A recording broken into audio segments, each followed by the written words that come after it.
सकते हैं। Okay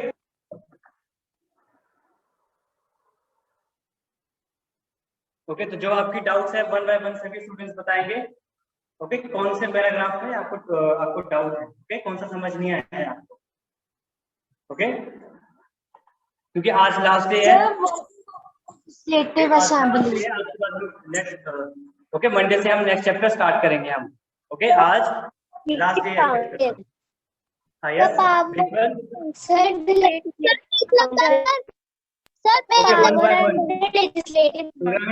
one by one.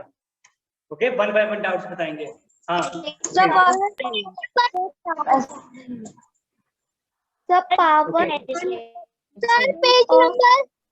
Legislature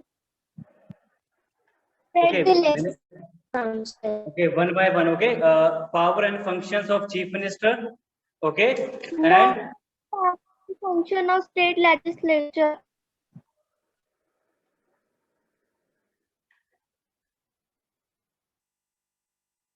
The page number 150. Okay, powers and duties of state legislature. यही कह रहे हैं आप ना? Okay. Yes sir. Okay. Okay, तो ये टॉपिक है आपके बुक के पेज नंबर 149 में। Okay, the powers duties of state legislature. Okay sir, अगला सर, अगला page, power and function of. Okay okay okay, देखो सबसे पहले तो हमें ये समझना जरूरी है कि स्टेट लेजिस्लेचर क्या है। Okay, what do mean by state legislature? Okay, powers and duties तो हम बाद की बात है, पहले ये मालूम होना चाहिए। ओके, कि what do mean by state legislature? Okay, देखो किसी भी स्टेट में जब इलेक्शंस होते हैं, ओके, जो भी इलेक्टेड मेंबर्स होते हैं जिन्हें हम एमएलए कहते हैं हमें, ओके, जिन्हें हम क्या कहते हैं? एमएलए। ओके, अगर स्टेट में इलेक्शन हो रहे हैं, इलेक्शन में जो कैंडिडेट इलेक्शन में विन करते हैं, इलेक्शन को कंटेस्ट करते हैं और विन करते हैं, उन्हें हम कहते हैं MLA. Okay, MLA full form is member of legislative assembly. Okay, legislative assembly, जो भी कैंडिडेट इलेक्शन में विन करेंगे वो क्या करेंगे? ओके, वो मेंबर बनेंगे स्टेट लेजिस्लेचर के।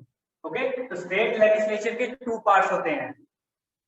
ओके, हर स्टेट में लेजिस्लेचर के टू पार्ट्स, यहाँ पे टू हाउसेस होते हैं जिन्हें हम टू हाउसेस कहते हैं। ओके, एक होते हैं हमारे पास legislative assembly, okay, legislative assembly and legislative council. Okay, देखो अब इसमें डिफरेंस समझो आप। जो लेजिस्लेटिव असेंबली होगी, ओके, जो भी इलेक्शन होंगे, जो मेंबर्स विन करेंगे इलेक्शन में, वो सभी कहां सिट करेंगे? लेजिस्लेटिव असेंबली में। ओके, किसी स्टेट में जब इलेक्शंस होंगे, जो कैंडिडेट इलेक्शन को कंटेस्ट करके विन करेंगे वो लेजिस्लेटिव असेंबली में बैठेंगे। ओके, वहां पे सिट करेंगे। ओके, अब बात करते हैं लेजिस्लेटिव काउंसिल। ओके, इसमें आप ये समझना है लेजिस्लेटिव असेंबली की जितने भी मेंबर्स अपॉइंट होते हैं, जो मेंबर्स बनते हैं वो डायरेक्ट इलेक्शन से आते हैं। ओके, कैसे आते हैं वो? Direct election. Okay, direct election के मेथड से आते हैं वो। डायरेक्ट इलेक्शन मेथड क्या होता है? Direct election method simple way में कि आप जाएंगे, वोट करेंगे और अपने मेंबर को इलेक्शन में जितवाएंगे। ओके, विन करवाएंगे इलेक्शन में। ओके, वो हो गया डायरेक्ट इलेक्शन की पर्सन जाएंगे और डायरेक्ट वो वोट करेंगे। ओके, जैसे राइट टू वोट है सभी को, फंडामेंटल राइट। ओके, तो सभी पर्सन जाएंगे, अपने वोट का यूज करेंगे और अपने मेंबर को इलेक्ट करेंगे। वो हुआ डायरेक्ट इलेक्शन।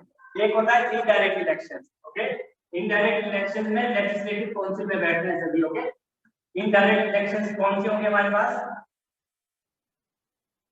जो आपने ये कैंडिडेट इलेक्ट किए हैं डायरेक्ट इलेक्शन से, जो कि एमएलए है। ओके, कौन से हाउस के? लेजिस्लेटिव असेंबली के। ओके, तो जितने भी एमएलए जो इलेक्शन में विन करेंगे सभी यहाँ से करेंगे लेजिस्लेटिव असेंबली में, और जो ये मेंबर्स होंगे, जो एमएलए होंगे, ओके, ये इन पर्सन को अपॉइंट करेंगे। ओके, इस काउंसिल के जो मेंबर्स होंगे ये सभी पर्सन यहाँ से अपॉइंट होते हैं। ओके, उसे हम इनडायरेक्ट इलेक्शंस कहते हैं। ओके, इन्हें हम इनडायरेक्ट इलेक्शन होते हैं, मींस कि जिन्हें आपने इलेक्ट किया है वही आगे किसी और को इलेक्ट करेंगे। Okay, this means is indirect elections. Okay,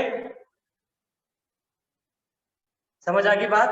state legislature में जो मेंबर्स होते हैं उन्हें हम एमएलए कहते हैं, मेंबर ऑफ लेजिस्लेटिव असेंबली और काउंसिल। ओके, यहाँ पे काउंसिल भी आएगा साथ में, इन्हें भी हम एमएलए ही कहेंगे हम इन्हें। ओके, अब जो लेजिस्लेटिव असेंबली में जो मेंबर सिट करते हैं वो इलेक्शन के मेथड से आते हैं। ओके, और यहाँ पे इनडायरेक्ट इलेक्शंस के मेथड आती है, जो पर्सन होते हैं ये अपॉइंट करते हैं इस बार इन मेंबर्स को। Okay, clear. अब बात करते हैं कि इनकी पावर्स एंड ड्यूटीज क्या क्या है इनकी। ओके, ये आपका पेज नंबर 149 पे। ओके, तो फर्स्ट पॉइंट इज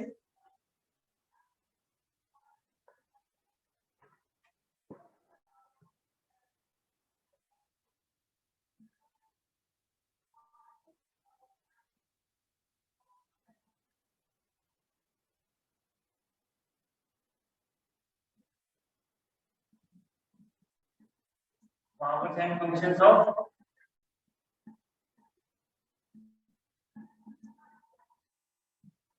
यहाँ पे देखिए स्टेट लेजिस्लेटिव। ओके, देखो अब ये क्या वर्क करते हैं, जितने भी एमएलए जो हमने अपॉइंट किए हैं, ओके, जो इलेक्शन से इलेक्ट हुए हैं, ओके, इनको डिफरेंट डिफरेंट वर्क दिए करने के लिए। ओके, जैसे मैंने आपको पहले भी क्लास में बताया था कि जितने भी जो लॉज हमारे मेक करते हैं, चाहे कोई वो इवन चाहे कोई न्यूली लॉ मेक करना हो या फिर किसी लॉ में अमेंडमेंट करनी हो। ओके, कोई लॉ हमारे पास पहले से बना हुआ है, अगर उसमें कोई अमेंडमेंट करनी है या कोई नया लॉ हमने मेक करना है, ओके, तो वो लॉ कहाँ से बनता है, वो स्टेट लेजिस्लेचर से। ओके, कोई भी लॉ जब बनता है या उसमें अमेंडमेंट होती है तो वो लॉ कहाँ से बनता है, स्टेट लेजिस्लेचर से। ओके, मीन जो दोनों मैंने आपको बताया, लेजिस्लेटिव असेंबली से भी एंड लेजिस्लेटिव काउंसिल से भी। ओके, तो लेजिस्लेटिव की पावर्स एंड फंक्शंस क्या क्या है। Okay, the state legislature make laws on all subject of the state list and 47 subjects on the concurrent list. Okay, तो जो लेजिस्लेटिव पावर में सबसे पहले स्टेट लेजिस्लेचर की पावर है कि वो किसी भी न्यूली लॉ को फॉर्म करेंगे। ओके, किसी भी लॉ को वो मेक करेंगे। फर्स्ट हम यहाँ लिख सकते हैं कि सबसे पहले वो किसी लॉ को मेक करेंगे। ओके, अब लॉ कौन से सब्जेक्ट में करेंगे वो अलग, वो किसी और क्लास में समझेंगे हम कि कॉन्वेंट लिस्ट में कुछ सब्जेक्ट दिए गए हैं। ओके, जो सब्जेक्ट दिए गए हैं जिसमें सेंट्रल गवर्नमेंट को भी कुछ सब्जेक्ट है, स्टेट को भी है। ओके, कि आपने कौन कौन से लॉज पे आपने कौन कौन से सब्जेक्ट पे आपने लॉज मेक करने हैं आपने। ओके, वो अलग है, वो हम बाद में करेंगे। ठीक है, सबसे पहले लेजिस्लेचर क्या करेंगे, किसी भी न्यूली लॉ को मेक करेंगे। Okay, if a law passed by the state legislature is in contradiction to the law passed by the union parliament, the union law prevails. Okay, अब बात करते हैं कि अगर कोई जो एक नया लॉ मेक किया है, ओके, किसने किया है, ये स्टेट लेजिस्लेचर ने। ओके, मान लेते हैं कि कोई भी subject, a subject, okay, a subject पे किसी स्टेट लेजिस्लेचर ने कोई लॉ बनाया। ओके, ए सब्जेक्ट पे लॉ बनाया। ओके, अब क्या हुआ कि इसी सब्जेक्ट पे जो ए सब्जेक्ट है, इसी सब्जेक्ट के ऊपर जो हमारी यूनियन पार्लियामेंट है, हमारी यूनियन पार्लियामेंट है, okay, Lok Sabha and Rajya Sabha, okay, central की गवर्नमेंट की जो पार्लियामेंट है, उस पार्लियामेंट ने भी इस सब्जेक्ट पे लॉ बनाया है। ओके, जो हमारी यूनियन पार्लियामेंट है उसने भी इसी सब्जेक्ट पे लॉ बनाया है। ओके, तो इसमें क्या डिफरेंस होगा कि जो यूनियन पार्लियामेंट ने जो लॉ बनाया है इस सब्जेक्ट के ऊपर, वो प्रिवेल करेगा। प्रिवेल मींस कि वो ही लॉ अप्लाई होगा। ओके, जो यूनियन पार्लियामेंट ने जो लॉ बनाया है, अगर सेम सब्जेक्ट के ऊपर अगर कोई स्टेट या यूनियन पार्लियामेंट लॉ बनाती है, ओके, तो जो यूनियन पार्लियामेंट ने जो लॉ बनाया है वो लॉ प्रिवेल करेगा किसके ऊपर, स्टेट लेजिस्लेचर के ऊपर। ओके, सेकंड पॉइंट ये है। क्लियर, मींस कि यहाँ पे जो हमारी यूनियन पार्लियामेंट है, लोकसभा राज्यसभा, उसकी पावर्स ज्यादा है किससे, स्टेट लेजिस्लेचर से। क्यों, देखो इसका रीजन भी बता देता हूँ आपको मैं क्यों। ओके देखो, अगर किसी स्टेट की बात कर रहे हैं हम, ओके किसी स्टेट की जब बात कर रहे हैं तो जितने भी उसमें मेंबर्स जो इलेक्ट किए हैं, जो एमएलए हैं, ओके वो कहाँ से इलेक्ट हुए हैं? सिर्फ एक स्टेट से, ओके सिंगल किसी एक स्टेट से। और जब बात करेंगे यूनियन पार्लियामेंट की, स्टेट गवर्नमेंट की जो हमारी पार्लियामेंट है, लोकसभा एंड राज्यसभा, ओके तो वहां पे जो मेंबर जिन्हें हम एमपी कहते हैं, ओके जिन्हें हम एमपी कहते हैं, मेंबर ऑफ पार्लियामेंट, ओके तो जितने भी जो मेंबर्स हैं वो सभी इंडियन कंट्री में जितनी भी स्टेट्स है वह सबसे इलेक्ट, ओके यूनियन पार्लियामेंट में जो मेंबर्स हैं, एमपी हैं हमारे, ओके वो ऑल ओवर कंट्री से इलेक्ट होके आए हैं, पूरी कंट्री से जितने भी स्टेट्स हैं, ओके लेकिन स्टेट में सिर्फ स्टेट के ही पर्सन इलेक्ट हुए हैं, ओके तो इसलिए अगर किसी भी लॉ में अगर कोई कॉन्ट्राडिक्शन होती है, अगर एक सब्जेक्ट पे अगर स्टेट लेजिस्लेचर ने भी लॉ बना दिया है और यूनियन पार्लियामेंट ने भी लॉ बनाया, तो यूनियन पार्लियामेंट का लॉ प्रिवेल करेगा, ओके वो लॉ ही अप्लाई होगा, वो ही इंप्लीमेंट होगा, ओके क्लियर है बात कि वही लॉ प्रिवेल करेगा जो यूनियन पार्लियामेंट ने बनाया है, ओके लेकिन स्टेट लेजिस्लेचर क्या कर सकती है? ओके स्टेट लेजिस्लेचर क्या कर सकती है, जो आपका थर्ड पॉइंट है, the state legislature can ratify the amendment made in the constitution by the union parliament, okay तो उस लॉ जो लॉ बनाया है यूनियन पार्लियामेंट में, स्टेट क्या कर सकती है? उस पर अमेंडमेंट ला सकती है, ओके उस लॉ में अमेंडमेंट ला सकती है कि आप ये जो आपने पॉइंट इस लॉ में लिखा है, ये लॉ जो आपने बनाया है, इसमें इस पॉइंट को आप चेंज कर सकते हैं, इसे अमेंड कर दीजिए, ओके वो स्टेट लेजिस्लेचर का काम है, ओके स्टेट सिर्फ कह सकता है कि आप इस लॉ में अमेंडमेंट करें, ओके लास्ट में डिसाइड होगा यूनियन पार्लियामेंट से, ओके तो थर्ड पॉइंट इज क्लियर सभी स्टूडेंट्स को? Okay yes sir.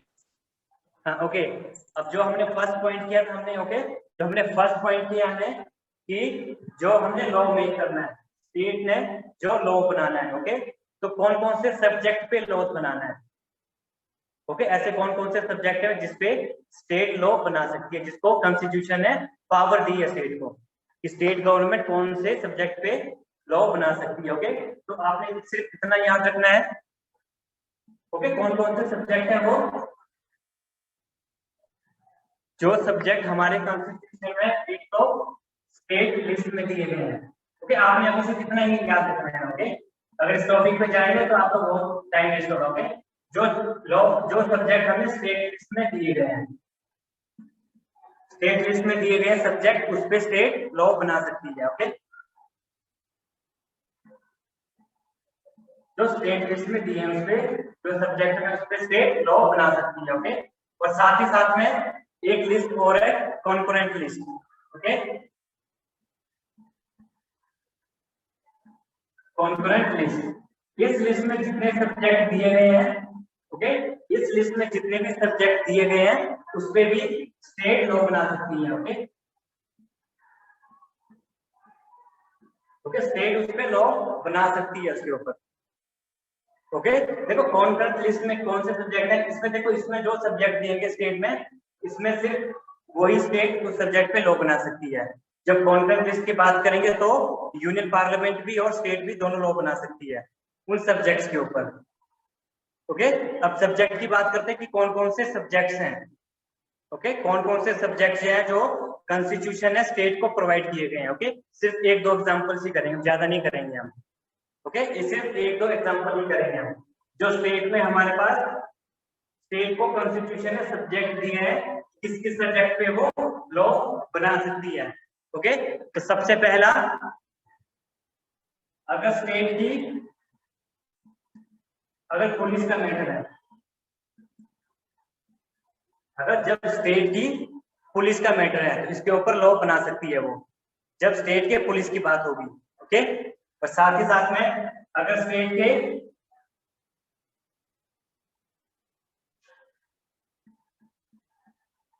स्टेट के फॉरेस्ट की बात होगी, तो स्टेट के फॉरेस्ट की जब बात होगी ये सब्जेक्ट आएगा कॉन्करेंट लिस्ट में, ओके ये सब्जेक्ट आएगा कॉन्करेंट लिस्ट में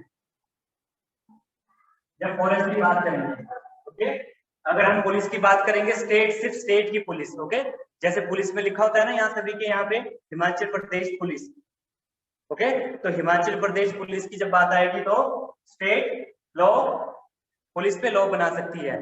लेकिन जब फॉरेस्ट की बात आएगी तो फॉरेस्ट पे जो लॉ बनेगा वो कॉन्फ्रेंस लिस्ट में आएगा, उस पे स्टेट भी लॉ बना सकती है एंड यूनियन पार्लियामेंट भी लॉ बना सकती है।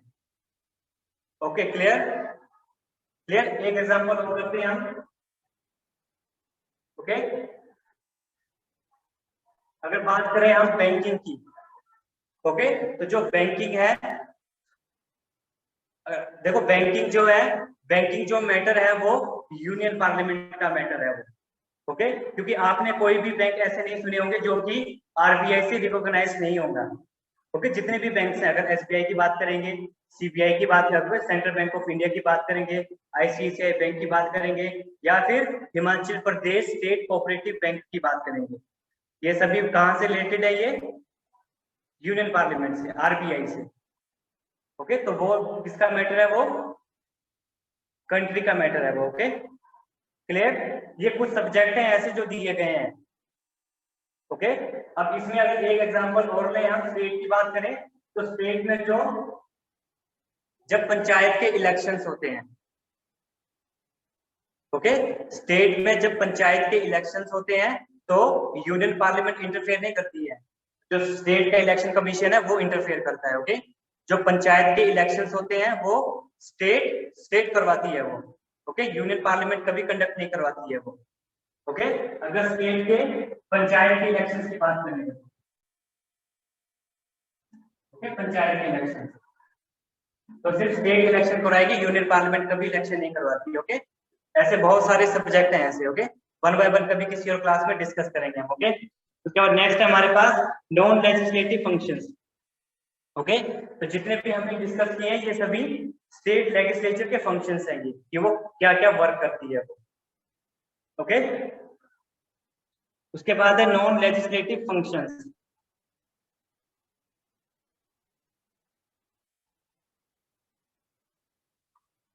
ओके, जो आपको सेकंड में दिया गया आपको। फर्स्ट है the members of the state legislature can ask question and the same to be answered by the council of ministers of the union parliament. Okay, देखो आप किसी की अगर बात करते हैं, देखो हमने एग्जांपल की है।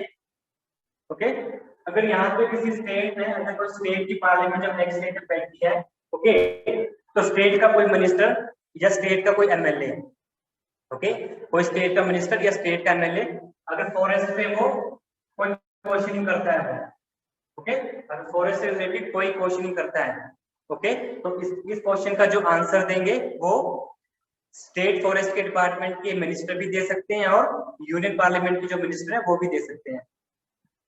ओके, ये नॉन लेजिस्लेटिव फंक्शंस हैं ये। ओके, जब लेजिस्लेटिव की बात करेंगे तो सिर्फ स्टेट वर्क करेगा, नॉन लेजिस्लेटिव में यूनियन पार्लियामेंट भी वर्क कर सकती है। ओके, तो साथ में ही second one, the members of the state legislature can move a motion of non confidence against the state government. Okay, तो second point आपका दिया गया है कि जब स्टेट लेजिस्लेटिव की बात करेंगे, स्टेट लेजिस्लेटिव की जब बात करेंगे आप, तो एक नॉन लेजिस्लेटिव फंक्शन है,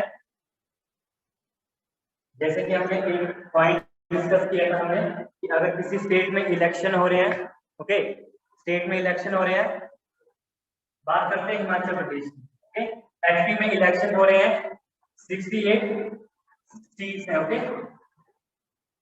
जब गवर्नमेंट फॉर्म हुई, ओके, लास्ट बात करेंगे तो मोर देन हाफ, 68 का हाफ कितना होता है? 34। ओके, तो 35 सीट्स बीजेपी ने विन की और बाकी, ओके, मान लेते हैं 30 की कांग्रेस ने,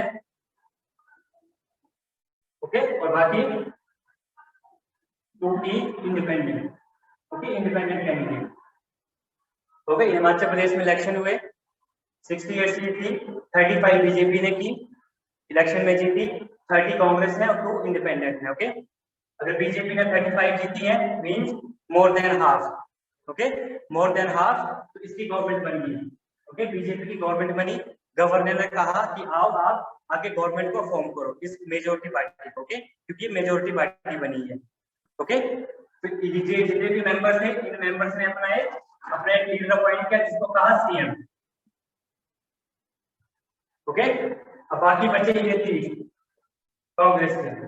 ओके, तो ये सभी एमएलए हैं, उसके बाद ये चीफ मिनिस्टर और मिनिस्टर बनते हैं एमएलए के बाद। ओके, ये भी एमएलए है, ये भी एमएलए है। ओके, सभी एमएलए हैं जो कि स्टेट लेजिस्लेचर में बैठते हैं। ओके, अब ये क्या करते हैं जो कांग्रेस के हैं ये। ओके, ओके, अब ये क्या करते हैं जो एमएलए हैं।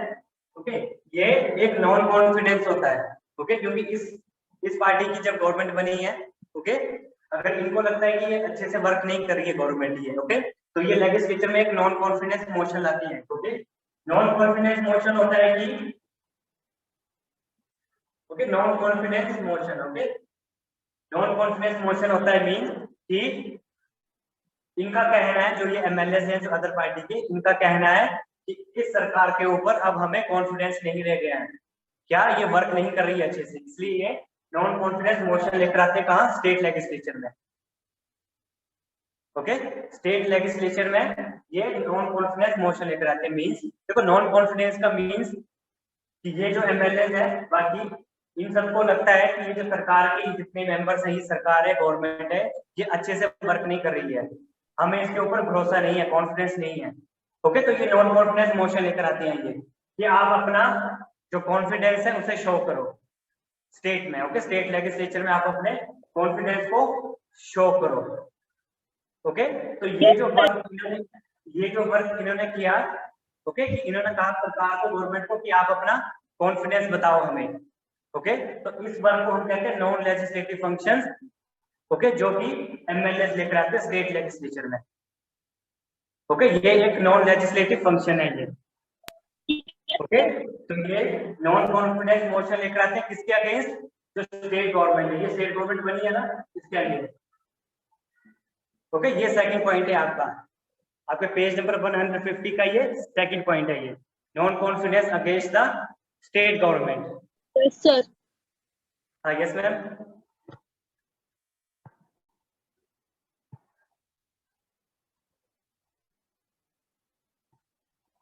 ओके, ओके, क्लियर है स्टूडेंट्स आप सभी कोई। ओके, एक लास्ट टॉपिक आपका रह गया है जो कि आपका नॉन लेजिस्लेटिव फंक्शन है। ओके, इसे हम क्लियर कर लेते हैं, फिर आपकी जो नेक्स्ट डे आपकी क्लास होगी तो यही क्वेश्चन आपसे मैं आस्क करूंगा। ओके, अभी लास्ट पॉइंट रह गया इसका, ये हम ओके, फिर जब आप मंडे को आपकी क्लास होगी तो इससे क्या हम रिवीजन करेंगे अच्छे से, और आपसे मैं क्वेश्चन पूछूंगा कि आपको कोई डाउट तो नहीं है। ओके, आपको एटलीस्ट थोड़ा थोड़ा समझ आना चाहिए आपको। ओके, हाँ, जो हमारा लास्ट पॉइंट है, ओके, जो कि नॉन लेजिस्लेटिव फंक्शन है ये। ओके, देखो ये नॉन लेजिस्लेटिव फंक्शन क्यों था ये वाला जो अभी मैंने बताया, इन्होंने कहा कि आप अपना कॉन्फिडेंस बताओ, ये नॉन लेजिस्लेटिव फंक्शन क्यों था ये, क्योंकि कोई भी लॉ वगैरह कुछ नहीं बना रहे थे। ओके, कोई भी लॉ को बना नहीं रहे थे, कोई अमेंडमेंट नहीं थी, कोई करंट इशू पे डिस्कशन नहीं थी इनकी।